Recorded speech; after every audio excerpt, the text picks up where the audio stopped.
Altogether, not a terrible adaptation of the Butcher's Ball, which is what George calls the battle in which Criston Cole deceases. I love the editing choice to strip the scene bare of any score, at least at first, focusing on the audible brutality of the battle sounds. And here, Criston Cole wails on this guy the same way he wailed on Joffrey Lonmouth way back in Season 1. Great choreography as well. I normally dislike handheld camera, but here the shaky cam isn't too shaky, and we get to follow Criston and his famous Morningstar around the field of play. Of course, I'd be a pretty sorry book purist if I didn't deride Ryan Condal for eschewing the famous line. In the book, it's Pate the Longleaf, but in the show, it could have been Roderick Dustin here. "I'll have no songs about how brave you died, Kingmaker." It's such a beloved line from Fire and Blood, and everybody was expecting it, going back years at this point. So I have to believe this was a conscious choice to subvert our expectations. Perhaps the writers thought it'd be fan service to include a line that's literally in the book they're adapting. House of the Dragon has used famous lines of dialogue from Fire and Blood before, basically word for word, like Corlys earlier this season saying that if this be victory, he hopes to never see another. Or back in Season 2, when Aegon said, "My new hand will be a steel fist." And Criston even set them up perfectly for the line when he offered to 1v2 them and asked if that will be enough to make a fight of it. Pate's line would have been a perfect response, given by Roddy the Ruin in his stead. It's a line that goes hard as hell, and the scene isn't worse for not having it, because if you didn't read the book, you wouldn't even know what you're missing, but I do think it would have made the scene better. If you have the chance to use a great line, you should probably just use it. Whatever, nice shot, Alysanne. House of the Dragon Season 3 Episode 6 is titled Faceless Men. How dare you stand where he stood? No spoilers for the future of House of the Dragon, but if I do, I'll warn you first. The thing about Lord Boros Baratheon taking his army south to fight the Vulture King in Dorne is lore accurate. After one prince kills another at a meeting in your house, why not just take the opportunity to spill some Dornish blood instead? The Vulture King was a rebel who led incursions against the Stormlands from the Red Mountains, and that's all we really know about him. The idea of Boros sending these Baratheon men to swear their allegiance to Rhaenyra to get her off his back is invented for the show, but I don't hate it, I guess. It shows that Rhaenyra can be clever when the script wants her to be, so she sends assassins wearing these guys' costumes to Tumbleton. But unfortunately for her, Gwaine is super gay or something and knows the real Aerion Baratheon, who is fake, is way prettier than this guy. Here we see Vermithor and Silverwing necking like the old married couple they are, since their first and long-time writers, Old King Jerry and Good Queen Aly, were also an old married couple. Maybe Hugh and Ulf should gay it up as well. Well, no. Hugh is super straight for his wife Cat, but Cat just wants her husband, not a dragonlord, and we're seeing a pretty well-developed turn to the dark side for Hugh the Hammer, I'm guessing. This is a man who's about to break. From going poor and starving with a dying daughter in King's Landing, to a dragonlord with the promise of riches and station, and then a wife who wants no part of it after all. His turmoil is probably not surmountable. Alice Rivers makes a really interesting point here about Vhagar perhaps purposefully flying away to allow Aemond to hide. But really, loony as I am, I'm wondering if somehow Alys did that magic herself. That Alys is cloaking Vhagar somewhere with a spell, like the Fantastic Four invisible jet thing. Or was that Wonder Woman, actually? Is Alice Rivers Wonder Woman? Similar to the Lasso of Truth, she's got this elixir that makes Daemon dreamily come to terms with his reality. Something to chew on, I suppose. Never ceases to be fascinating. Oh, I love her. I don't love that she slapped Rhaena, but her point is interesting. She, like Alice Rivers, is harboring a fugitive of Rhaenyra. Her danger in this war comes from the potential wrath of a dragonlord, whereas Alice Rivers isn't really in danger, but desperate to finally break free of her decades or perhaps centuries of doing the same shit without achieving a higher calling. Although, I'm not sure why anybody thinks Rhaenyra is capable of murdering her own stepdaughter. This is the woman who's still letting Alicent Hightower live comfortably under house arrest, despite her husband's and her courts nagging her to be off with Alicent's head. Does Rhaena really think Rhaenyra would kill her, or is she just too ashamed to show her face back home? And are they beneath the dragon pit here? I guess the section that wasn't blasted by Melees that one time? Or maybe they repaired it in season 2? Is Dreamfire down there somewhere? Anyways, cool kiss. Lore accurate too, I guess. Just rather sudden is all. Jace's body is still soggy, and I thought Bela and Adam had something going on too. I guess she's just got chemistry with everybody. Aemond is making gay jokes about Gwaine, which is funny because Gwaine is 10 times the man Aemond is, despite preferring penis to vagina, allegedly. Bear witness whilst Aemond marches our house to its doom. I'm second in line. I should return to Old Town and prepare to pick up the pieces. He's also the heir to Old Town, apparently. They've monkeyed with the Hightower family tree somewhat, but earlier on we had Lord Hobart and his younger brother Otto. And now we have Lord Aemond, Hobart's son, and his cousin, Otto's son, Gwaine. In the book, Hobart is Aemond's cousin, and Aemond has a wife and kids of his own at this point.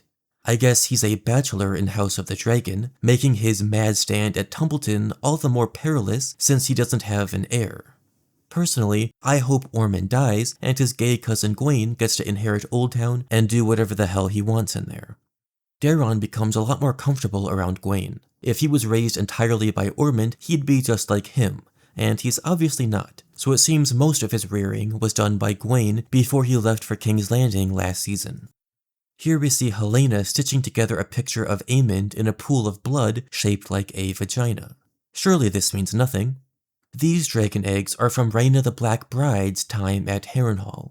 I made an entire video dedicated to this Rhaena, the older sister of King Jaehaerys, and she's my favorite character in Fire and Blood, and probably George's best written too. She spent the last years of her life living in Harrenhal as a guest of House Towers. The small folk were afraid of Rhaena and even called her a witch. I wonder if the histories are mistaken here, and it was Alys Rivers the small folk were afraid of. Rhaena lived here over 60 years ago, but Alys is very obviously super old, based on her dialogue with Daemon about seeing Harrenhal pass from generation to generation.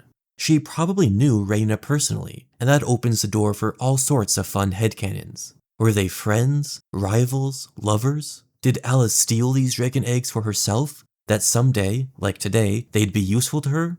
Or did Rhaena give these eggs to Alys's protection? Let me hear your theories down in the comments.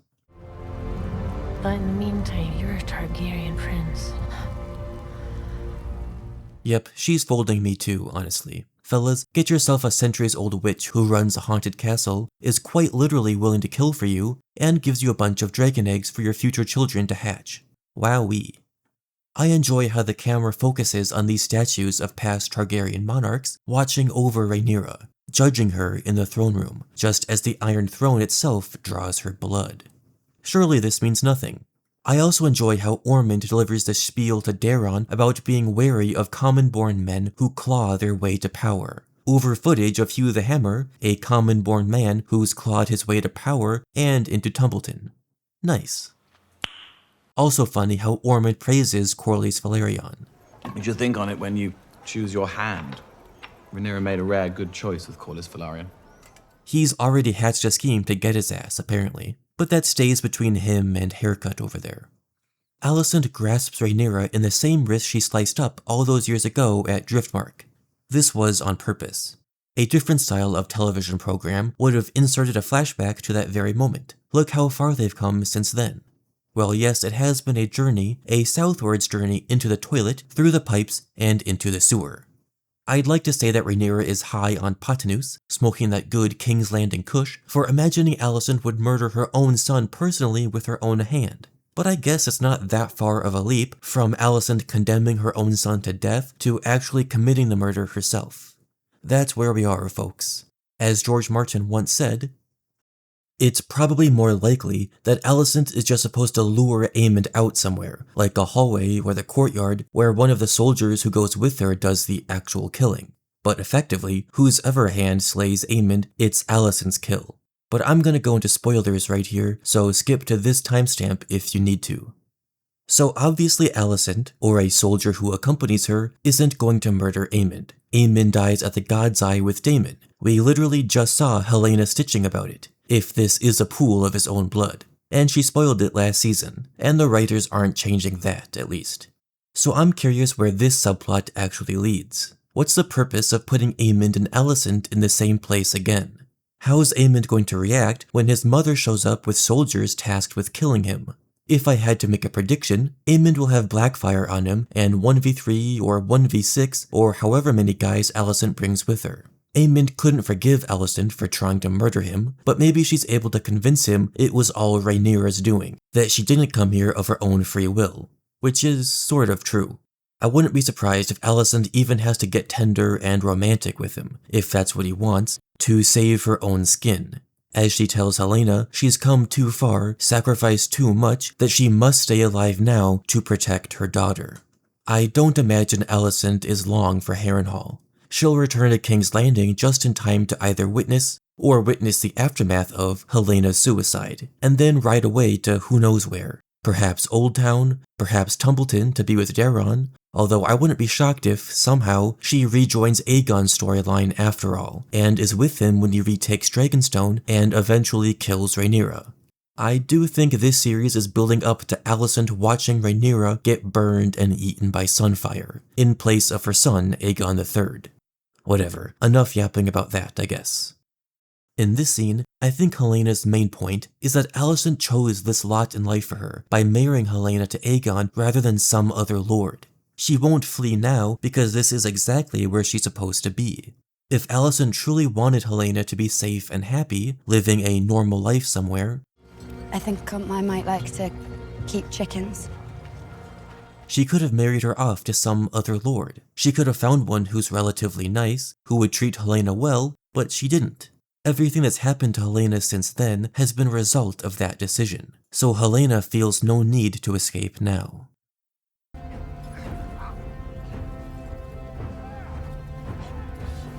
No, I hate it! I hate it! I don't hate it, I just don't like it at all.